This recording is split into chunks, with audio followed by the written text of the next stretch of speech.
hope you enjoy listening to this weekly podcast from LifeLine Church. You can find out more and discover our other podcasts by searching for LifeLine Church, visiting lifelinechurch.co.uk, or by taking a look at our YouTube channel, LifeLine Church Dagenham.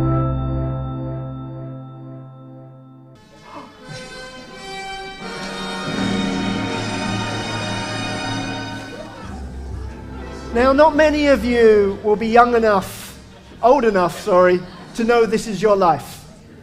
In fact, I had to watch a whole episode myself just to figure out the format of the thing, so I'm not saying that I'm of that age. But I wanted to do a This Is Your Life, Lifeline Nehemiah Projects. And so I'm going to try and do my best to communicate to you 30 plus years of Lifeline Nehemiah Project and the relationship with Lifeline Network over all of this time. Oh gosh. There we go. So it has been a bit of a pressure trying to think, how do I communicate this? There's so much to tell, and I really need God to help, because this isn't just a fact-finding session. I'm believing that God's going to stir things in us. He's going to, via the Holy Spirit, He's going to provoke us during this time. And so, just going to ask God to be working in us through this story, stirring something in us. So, Father God, we thank you for this relationship. We thank you for what you've shown us through our friends and our relationship with our friends in Sierra Leone. We just invite you, Lord, come be with us and work in us during this time. Now, there's not time to go into all of the different stories, but I almost want you to see this as a reference library, that you'll hear someone mentioned and then you can think, oh, I should ask them about that. I should have a coffee with them and explore more about it. And I'm believing that by the end of this session, we're going to come back into a time of worship and just recognize, wow, God has allowed us to be part of something so incredible in this earth. Here's the things I want you to hear through this story. I want you to hear about a relationship that is based on love through sacrifice and service, and not a donor-funder relationship. I want you to hear about God establishing unity, and then onto unity putting purpose. It didn't start with, let's do this work together. It's, let's be together, and then let's see what God does on top of that. I want you to see how much we have gained through this relationship. We saw and are continuing to see God's power at work. We've been allowed to be part of something. God has given us here in Dagenham a mandate to influence what happens in the nation of Sierra Leone. I want you to see how we have been inspired to replicate what they've done in Sierra Leone here in ways that serve our community. I want you to see a friendship that has reached across generations, that has been passed through generations and over distance. I want you to see the work of faith in action here. We've done a series on faith with this. I had this story in mind. So often we have seen people step out on what they believe was the right thing to do. And we've seen God use the weakest people, the most broken people, to be those that he shows his strength through. And I want you to see that when God says yes, nobody can say no. We serve a faithful, mighty God. This is the Lord's work, and it's marvelous in our eyes. So when we're talking about our relationship with Lifeline Nehemiah Projects, we're not talking about two organizations that have got some kind of memorandum of understanding. We're actually talking about loads of individual relationships and connections, and it threads us together. We're not because we've committed to this organization, this organization. No, there's people that know each other, that cry, that love, that care, and it's led to a threading of hearts together over the years. But we can't really tell this story without first introducing you to Richard Cole. So Richard Cole tells his story a little bit in this interview on the BBC's Tough Talk. Richard Cole, you were always a rebel, weren't you? As a boy, you were a rebel. Yeah, you were. Your father was a chief, wasn't he? Yeah. And your grandfather was a paramount chief. Yeah. What's a paramount chief? A paramount chief is the authority, just like, you say, it's a kind of royal family, what you say, like you have the king and the queen or whatever, So you were a privileged child. Well, privileged, to be out there on the street, then I was able to learn a lot of things, and God has turned it, to be something that I'm able now to see and know how others feel that are out there on the street, the underprivileged people. Let's talk about going on the street, because you rejected your upbringing, didn't you? Yes. And you went for a life of crime. Yeah. Why? How did you get started in that? I got started with hanging out with guys, because the criminals are so much sometimes in any society respected. Especially we have criminals that the authorities condone. They know that they are living, they are doing evil, they are doing what, but because maybe they pass envelopes under the table. They bribe them. Well, that's why they bribe and all the rest. And they see they live good, they drive good cars, and you see them, And that's the life you wanted. And they become your star. Yeah, that's the life I wanted. So you were a gangland boss, weren't you? Yes, you were a I went gangster. so. Yeah. What did you do? Wow. What sort of things did you do? In my country, there was a time when, that's why what I'm saying about this rebel activity started long ago, because in my country there was a time politically when the politicians wanted election or whatever, they hired certain group of people. And they give us machetes, and they give us drugs, and then you go and attack their opponents. So Richard was a gangster, thug for hire. When he became a Christian, someone said, if Richard Cole can become a Christian, there's hope for Satan yet. I mean, that's the reputation that he had. And to begin with, he served with a Swedish missionary organization in Sierra Leone and in neighboring Liberia. But he left that because he was frustrated because they wouldn't recognize the indigenous population. It was all centrally controlled from Europe, and locals just had to do what they were told without respecting what they had to bring to the situation. In 1990, we met Richard Cole through John Singleton was working up in Shrewsbury, and Richard happened to be there through some old missionary connections. And my dad described it as he walked into the room and he saw Richard Cole, and his heart was instantly joined towards him. He didn't know his doctrine, he didn't know his personality, he didn't know that he was a Liverpool supporter. Any of those things were not factors in it. It was a relationship that reached across boundaries. It was mutual respect and love, and a decision to work together. And it really challenged a lot of our kind of colonial mindsets of how international work could move. And Richard was so good because he never pandered to us. He knew that God was his source, and we might be a channel of that, but he wasn't dependent on us, he was dependent on God. The war that started in Liberia spread into Sierra Leone in 1991. And Richard Cole started becoming aware of the use of child soldiers and started to rescue them. In 1995, he was asked by the government of Sierra Leone, will you make an official home for rehabilitating children traumatized by war?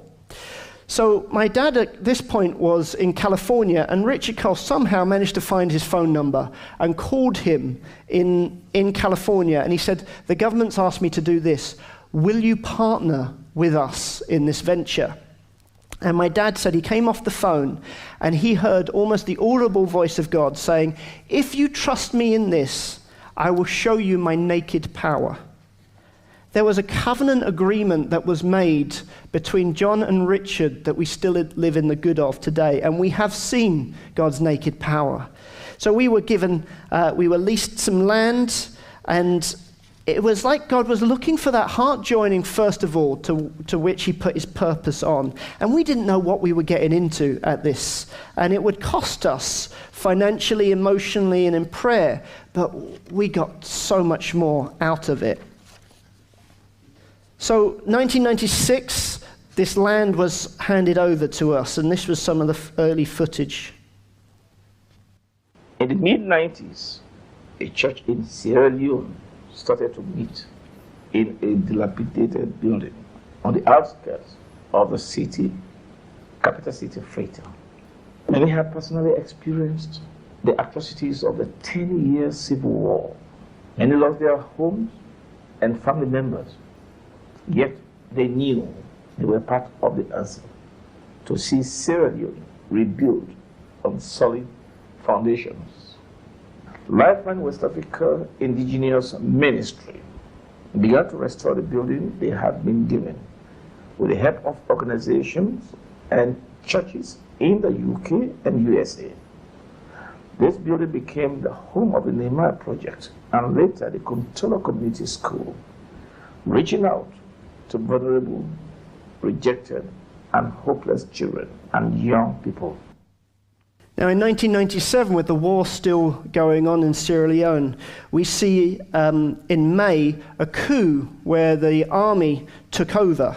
And this was, they formed an organization called the Armed Forces Revolutionary Council. So Paul Johnny Koroma. And what he did was he invited the rebels to come and join him. So Fode Sanko, who they'd just been fighting and keeping out of Freetown, was they rolled out the red carpet for the rebels, and they came and joined the government and started to run things. For the next 10 months, Sierra Leone was being run by the very rebels that they'd been fighting so hard to avoid. Now, during this time, Richard started evacuating some of the young people up to Guinea as the safe place. And this was the first footage that we received of the first Nehemiah boys. This is up in Guinea. It's been all this. And you see the young men that are even standing, you see them, they are now relaxed. I can tell you that they are relaxed. And with the youngest so far, that have been our friend, just within 24 hours with me, we had a little bit of bout together. We fought because it's a young man who has been with the so-called freedom fighters, and he felt nothing. He scared of nothing. In fact, he threatened people that he was going to wound them. He takes knife, and that's all the time. That's what he does. So people like this, what do you do with them?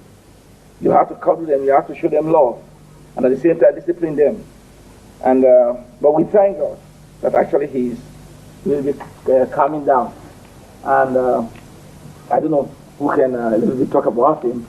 How do you see him now, Tamabuna? How do you see the boy? Boy, not complaining anything. What is he doing? Is he presently rough, calm, or? He's doing well now. He's doing well now.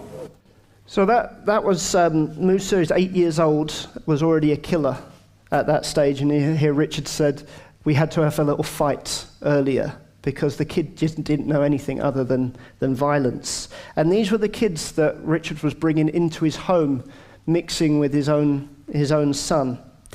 And so it felt at this point like things had just got from bad to worse in Sierra Leone. The government was being run, and there was dreadful things going on in Freetown. But it was so often we have seen the prophetic word of God come to us and set the direction. So in 1997, we had this prophetic word from Noah Woodruff, and he's saying, the nation of Sierra Leone is a fruitful field to be invested in at this time. So this is just 2 months after that coup had taken place. It was a time to invest. And he said, God is looking towards the young 12 to 14-year-olds to raise them up for this move of God. So Prince would have been 14 at the date this prophecy came through. You can just see what God was doing during this time. I joined Lifeline in the 90s. I met with Richard, and Richard encouraged me, asked me of my story. I told him when I escaped from the jungle. I told him my story, and he encouraged me to join the Lifeline Nehemiah Home for Boys. Told me there were boys with similar stories in the Nehemiah Home, and I agreed to join the Nehemiah Home. Fast forward, Richard used to encourage us to continue our schooling because some of us that were with the rebels, we stopped going to school for 1 year. Even those that were not captured were affected because they were displaced. But Richard will read scriptures to us, will encourage us, try to encourage us, give us more hope, and just increase our faith. Will spend time with us. Richard used to say, I'm not growing up boys, but I'm growing up men who grow up to rebuild Sierra Leone. And that's what we're saying today. His words are re-echoing in my ears each time I think of him. So right from the beginning, that was Richard's message to the young men. Over 800 children traumatized by war, including child soldiers, were rescued. And here's a story of Tamba, who was featured in Channel 5 News. 12-year-old Tamba doesn't have many friends. He seems withdrawn. And when you hear his story, you understand why. What did the rebels tell you? The people told me if I will not kill, they will kill me back. I will not kill is my wish. So they sent you to the front and told you to kill people? Yes. When he have no bullets, he have no knife, he have knife, he will use this to kill it. When he have no bullet, he was using to kill it. So you killed people with a knife? Yes. Tamba will always be reminded of his crimes. The rebel group cut their initials on his chest using a razor blade. The war in Sierra Leone has been one of the world's bloodiest and cruelest. Children are among those who've been murdered, tortured, raped and mutilated. Children here don't remember a time before the fighting. It all started more than 9 years ago. Many youngsters were press ganged by the rival factions. Boys were forced to be soldiers. Girls were made to act as sex slaves. His head was chopped off with a machete, and he was left unconscious to die. So if we don't put them in a very good way and bring them up, cuddle them, love them, we will have no better scenario. So we were in the thick of something that was going on in that nation, and seeing these young people rehabilitate. I thought it would be good to hear a little bit from Avril, who in the early days was the main point of contact with Richard. So Av, come explain, you worked with Richard in those early years. What was he like as a man and to work with? Yeah, it was challenging. We'd kind of done some stuff in Nations before, but when John and Richard met, there was a very different connection, and they agreed to do this whole work as brothers together. So we were fundraising, we were seeing money coming in, and one time there was a particular partner who had gone to the visit, and they came back saying, well, he's not spending that money right, he's not spending in what he should. And so my job was always to liaise with people. I said, so did you tell him that? Well, no, I'm telling you because you're the head office. So it doesn't really work like that. We work on a basis of trust. Richard will have spent the money on what was appropriate. It may not be spent on exactly that. So then I have to phone Richard. Richard, we've had this thing. So he's just laughing. I said, Richard, we do have to be accountable for these things. And he's just laughing. So Richard, we have to work away here. He said, just get him to talk to me. And there was a number of those situations. And then, but other times, you know, he would contact me. I wouldn't have heard from him for a while. And I say, like, where have you been? I've been trying to get in touch with you. Yeah, I was having a rest in the bush with the rebels. And he would have gone into the bush to try and rescue some children. And he was captured about 6 times with the rebels. And it was always very humbling. And one time, when he used to come over, we used to meet with funders and sometimes these different people who were involved at the time, because the whole child soldier issue was a big international issue. And one time we met with this very famous child psychologist who had worked in conflict zones for many, many years. And she'd heard about the work and she wanted to meet Richard. And so we went to see her, and I'm thinking, oh, this could go very well and it could go very badly. So we're talking, and she said, oh, just what theories do you use? You know, what is your psychological basis for the rehabilitation of these children? He said, well, let me tell you what I do. So he started to talk, and by the end of it, she said, but that's the blah, blah theory. He said, I'm sure it is. And then he talked about how when the children come in with the juju charms, which was witchcraft charms to protect them, he said, we don't take those off them. We allow them to come to a place where they trust us enough and have met with God in such a way that they give up the charms. And then he was saying that they would only have one meal a day, and I'm thinking, this is terrible, these children. He said, but if you have more than that, when they leave us, they can't survive. They come in as killers. He said the first thing they do is lie on the floor without a mat. He's telling this psychologist all this. And as they start to build in terms of proving that they are wanting to see change, they get a mat. Then they get to build their bed, because he says when they build the bed, they won't break it. And the older boys have to always look after the younger boys. So the older boys have to do the washing up for the younger boys, because I'm teaching care. Because all they've learned is survival. They've been in the bush, they've just had to survive. He says, and we have to teach them what it means to care for someone else. And this psychologist was just blown away and wrote quite a lot of stuff up from what Richard had done, because, and we were laughing on the way back, he said, God just shows me how to do these things. I didn't read a book. He said, but I'm faced with children who have killed. Sometimes what happened was they had to kill people in their village so that they would never go back. The rebels would do it in such a way that they could never return. Trauma after trauma after trauma. And they'd come in and they would find love, but they'd find tough love. And this psychologist was just blown away by this.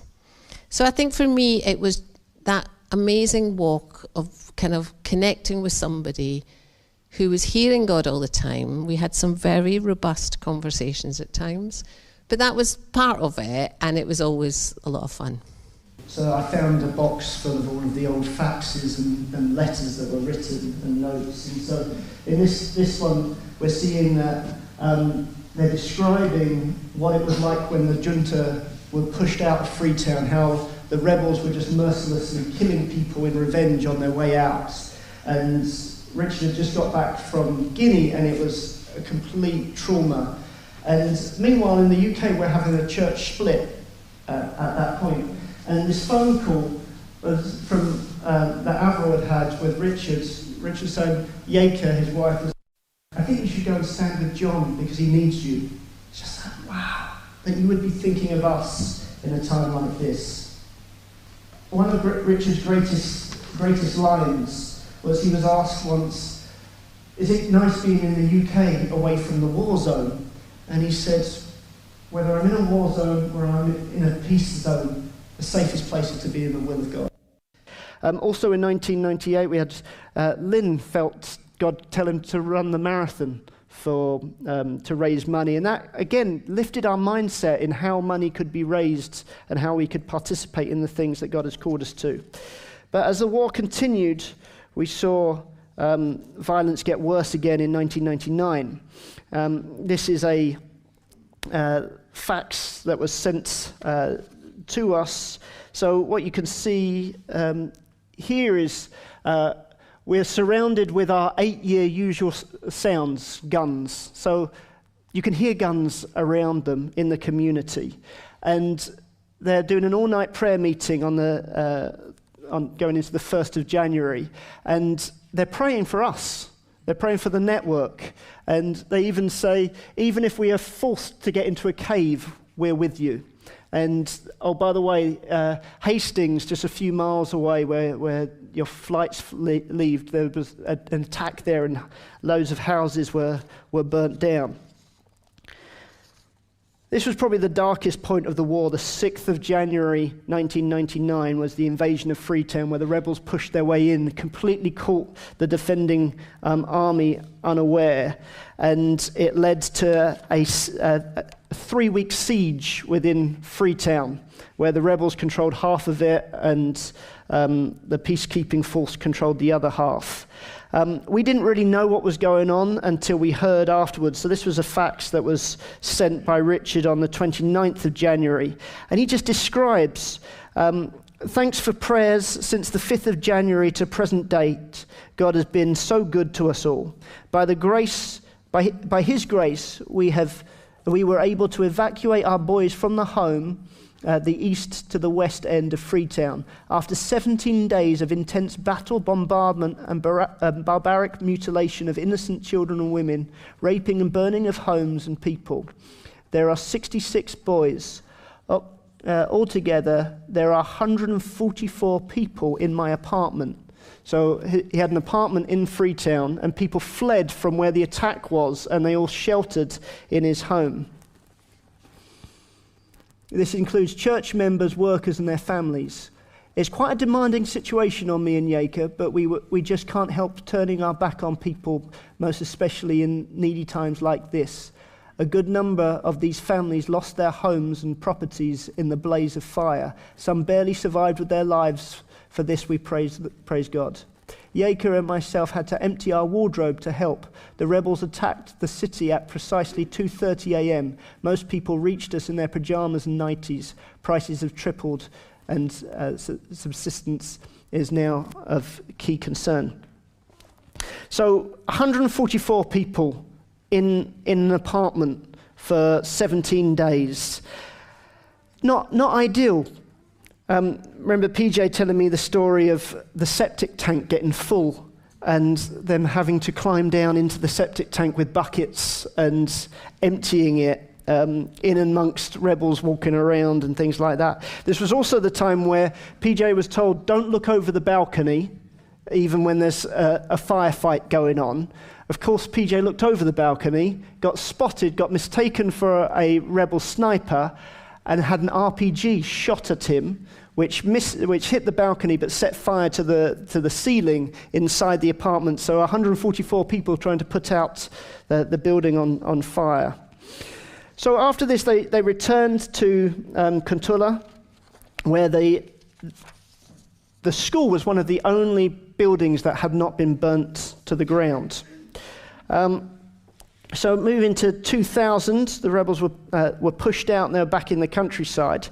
Now, wouldn't you say this was the perfect time to move with your family to Sierra Leone? Richard, Lucy, you come tell us a little bit about it? Kind of want to know, was there any anxiety related to going? Why did you go?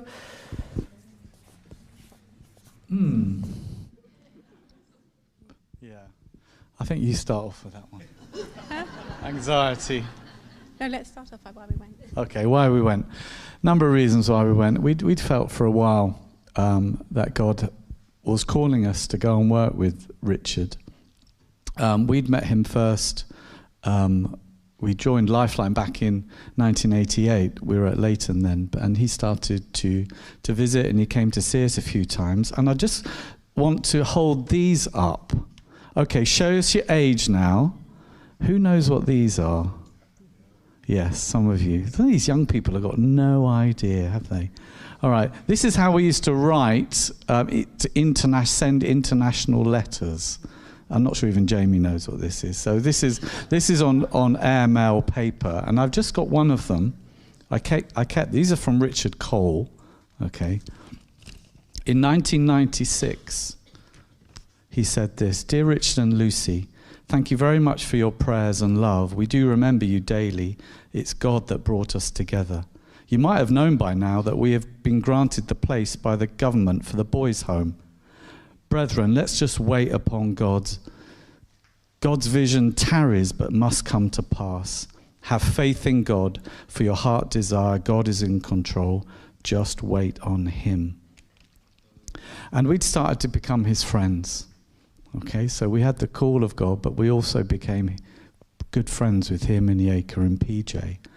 And we wanted to go several times, but it wasn't until 2001 that we were able to go. We tried to go in 2000, but we couldn't go. Foreign Office at the time, even in 2001, said don't go. But we felt, and it's what Jamie said was so important, what Richard used to say, the safest place is in the centre of the will of God. So we packed our bags and we went to Freetown. The war had just about finished in 2001. We had a little bit of anxiety, as you can imagine. I'm not sure John and Dawn really wanted us to go either. Actually, my anxiety wasn't so much about the war, it was more about illness. And so I did this tropical nursing diploma to get myself ready to understand everything that God might, have us do there. And I remember going to the talk on malaria, and coming out. I remember walking across Russell Square, absolutely sobbing, like, "Oh God, look, we definitely can't do this. We cannot do this unless I know from you that this is what you have." And it was like just a peace descended on me in the middle of Russell Square in that round bit. And I just felt like, yeah, this is what God's called us to. So this is the place that we're going to thrive. We're going to thrive. So that was around that. And then kind of going and just the adventure. I mean, even setting off, and like quite a lot of people came with us to the airport. And I remember, turning up there. Rich had gone ahead of me for a month. And I remember turning up with the 3 kids and so many bags. And it was a bit of a kind of free-for-all there. And I remember the 3 kids just sitting there and thinking, okay, there's no other non-Sierra Leoneans there at all. It was all a bit mad. But it was where God had put us. And then, the kids trying out different schools and all that adventure. But maybe, Rich, just say something about the missionary verses. Oh, okay. I was just going to ask, can you tell us a little bit about the battle over the water well? Because we got a call one so it was one Sunday morning. I don't know what year it was, 2001. Some of you were in the meeting. And we'd made our way. We lived in a flat in town, West Freetown, and we travelled over to the east. And when we arrived, I thought, this is a bit strange, it's a bit quiet. And Richard beckoned us into the church and the school and said, right, get in there, or in that steel cupboard. Okay, all right. We're having a bit of a problem about the water. All right, we're being attacked. And you've just arrived, and the local community were not always very happy with Richard being there, because of course all the boy soldiers were there, weren't they? And they thought, who is this man who's got like a little army with him? So they were attacking the Nehemiah home with machetes, and we'd arrived just at that time. So we get funneled into the locked cupboard. It was quite strong, with Yaka and PJ. But PJ was a 15-year-old boy, yeah? He was up for the fight. But Mum was telling me, you're not going out, you stay in there. And then, of course, Richard, what did Richard do? So this is one of my enduring memories of Richard. So if you can imagine, there's, significant danger. PJ's all this. So Richard rips off his shirt. He wasn't a huge man. He's actually, he rips off his shirt, goes outside, and there's all these guys with their, you want to fight them? You fight me, he said. That's my memory. Yeah. We survived. The kids have probably got that memory as well. Yeah. So there was a growing involvement. I got to go out during my year out. I was there back when I looked young and innocent. Avril went out with the team. Ginny went with her. They've got stories that you've got to hear. I mean, this was when Avril tells the story of arriving and was taken straight to a new work that Richard had started in Lungi. And it was these guys that had just disarmed, rebels that had just come from the bush, come from fighting, and they've got like these kind of dead eyes. And he stands in front of them and says, just as one person, Fodo Sanko, has been used to destroy the country, one person can be used by God to rebuild it. You could be that one person. He's given that vision, that message to these hard-nosed guys. That was also the time where they were on the ferry, waiting to cross from Lungi to Freetown, and Richard's just staring out, and his eyes are welling up. And Avril said, "What are you looking at?" And she sees he's looking at a young boy, street boy. And Richard said, "I'm just asking God if he's one of mine." And that was the sense of being moved by God, and for each one mattered. Ginny should tell you the story about her being ill and Richard Cole caring for her during that time. Partly the war was kept on being fueled by the use of diamonds. So the rebels had control of the diamond mines. At one point, God actually told us here in Dagenham, pray for the rebels to evacuate the diamond mines. And within a couple of weeks, it hit the news that the rebels have given up the diamond mines. The financial fuel of the war was over. He's thinking, was that just coincidence? Or has God given us a mandate and an opportunity to be involved in what God's doing there? Then we wanted to see things move from being donor-funded to become much more business-occupied, business-run in Sierra Leone, but we were just really struggling to see that happen. And so we're struggling to make that transition, but then it was a shock to us that Richard Cole died in 2006. And it led to 3 years of infighting between the leaders that were left there, literally fighting at times. And it felt, and there was people that were once serving along Richard were stealing from the very home that he'd laid his life down for. And Prince would tell us a little bit what it was like. He was in the home by that point. Richard died in 2006, 2007, approaching 2008. It was really difficult in the home. It became difficult because even food to eat, it was difficult to get food.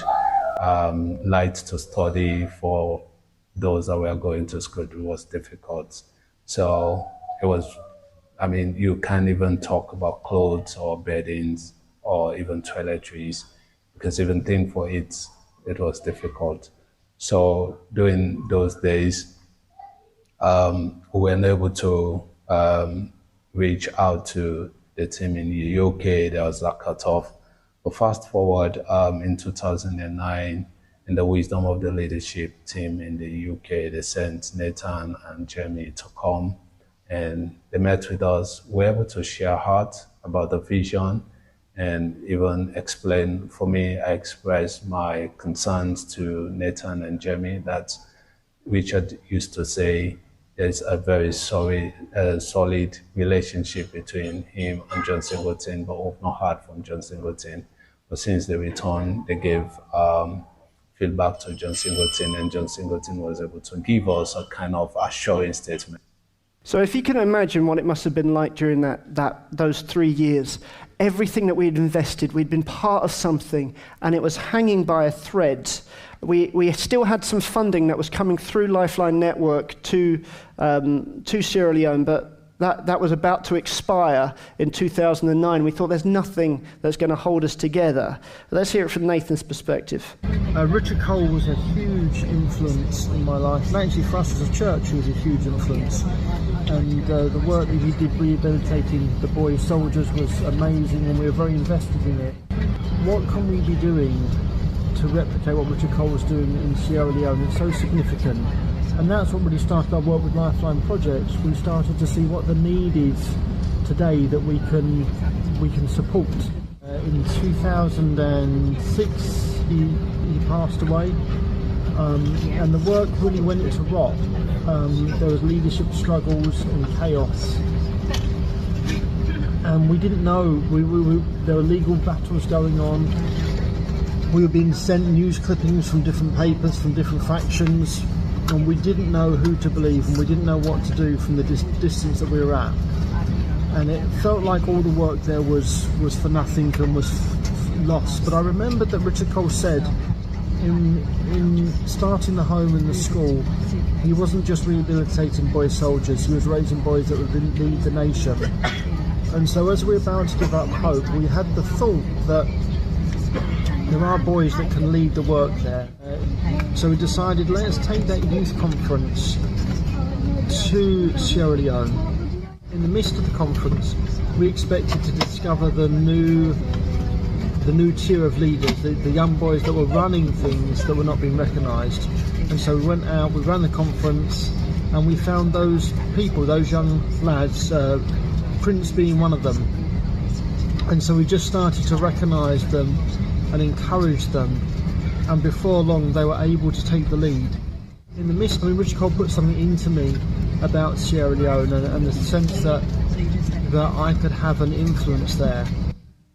So 2009 was a revival in seeing that connection. We went out and we did that youth conference, and we discovered there were these guys that were actually keeping the work going, even though the older leaders had said, shut the thing down, it's dead, it died with Richard Cole. These guys were saying there's something still there. And I remember being in the airport, about to come home, and the guys asked this question of, we can't turn the lights on at night, and it means that people aren't being able to study, and therefore their grades are suffering. I said, well, what are you suggesting? They said, we can do businesses. Like, oh, we've tried businesses, none of them work. And they said, but we know those businesses do work. We know that the adults were stealing the money.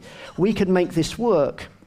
And so we started very small businesses, and a few months later I called and I said, what is the difference? They said, we can turn the lights on whenever we want. I thought, that's it. That's putting power into the hands of the people that have a sense of responsibility. So from this moment on, we saw that reconnection. We had 9 visits over the next little period of time of forming these relationships and looking what we could do together. It was a real energy that came during that time. And during this time, we hatched the plan for the vocational training funded by the big lottery. And I asked the guys, look, guys, this is a lot of work if you want to write a bid of this style. They said, we're up for it. I said, who do you want to help? It's like, we want to help the young people that we see in our community, because if someone hadn't helped us, we would be like them. Now we've got to use what we can to help them. Right at the beginning, when the funding started, we could not even recruit 50 people to do the course for free in Kuntula because the reputation of Lifeline had been so badly tarnished. We had to recruit people from outside the community. By the end of that first year, we had a waiting list of over 200 people because they were restoring the reputation. We've now trained just under 3,000 young people in vocational skills that are helping them get work. So there's 75% youth unemployment in Sierra Leone. 50% of our graduates are finding work. But not long after that work started, Ebola hit. And again, the sense of responsibility for the nation that Richard Cole had built into these guys. And so they realized we have to respond. It's not our skill set, but we will find a way to help. And so they did a radio show talking about Ebola and how to stay safe from it, and then they were invited to come visit to different communities. In the end, they ended up training over 80,000 people in how to stay safe from Ebola. They helped over 12,000 people self-quarantine if they'd had a death from Ebola in that family, so they didn't keep the transfer going. With the help of MedAir, we built a multi-million-dollar Ebola center for treating people with suspected Ebola, and 10 young orphans of Ebola were adopted into the family. During that time, Lucy, do you want to say just a quick bit on this? Yeah, I'll be very brief. So during that time, a lot of stories were coming out about maternal deaths, and somebody's sister or friend had died, and lots of stillbirths and neonatal deaths. And actually, it was Magenda and PS that had a very sad stillbirth, which made us think: is this just a hotspot, or is this a trend in Sierra Leone, or is it a hotspot in Kuntula? And the team did an amazing job during, just after Ebola, so it couldn't have been done during Ebola, of doing this survey in the community. And we found that Kuntula indeed was a huge hotspot for maternal and perinatal death of babies. So fast forward, as Prince would say, when we looked at the data of that, actually the surprising thing was that it was teenage girls was a huge part of the maternal death rate. So at that time in that place, if you'd been pregnant under 18, 1 in 10 of those girls had died. In the UK, it's 1 in 10,000. So yeah. So Magenda and Prince and I sat down, we thought about what these girls needed, which they identified was support. They're always thrown out of home. Then they couldn't access care, they couldn't really eat. So we started with 3 mentors in Kantola, with mentoring 9 girls in 2017. We've got 52 mentors, and we've mentored 750 girls. Not one girl has died. And we've done a randomized control trial through King's in a massive partnership. Like, this couldn't happen without LNP being what LNP is. You couldn't just do this as a kind of university going there. This is because of those strong relationships that already existed. So that showed that in the scientific trial, that showed that 2 young lives reduces the risk of babies dying by half, so it halves the risk. There isn't a tablet you can take to make that happen.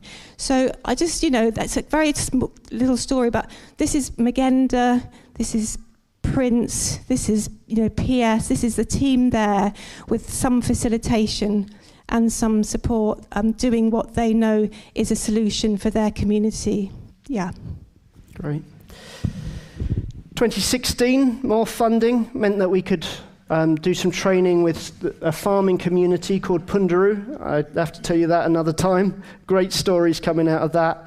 2018, 2019, they came and lived with us for a year. They did doulos immersion, and that was a very important time for them as a family. When Prince returned, he felt God had told him it's now time to secure the land, take ownership of the land, which, because we'd been a tenant on that land for so long, it meant that we could apply to actually take ownership, but a very complicated thing. But if you need someone with perseverance, Prince is your man, and he worked through, he got that land approved, and we were able to build his home on that land. 2022, we had the sad departure of PJ, who had been so key in so much of that work, and the knock-on effect of that on Prince was there were voices that were accusing him of actually having murdered PJ, and that led to more pressure and more attack on him. 2023 to 2025, we started to have some more teams visit the work. And during this time last year, I spent some time with Joel Thomas and Abdul. And as I was talking to them, I realized, you don't know the stories.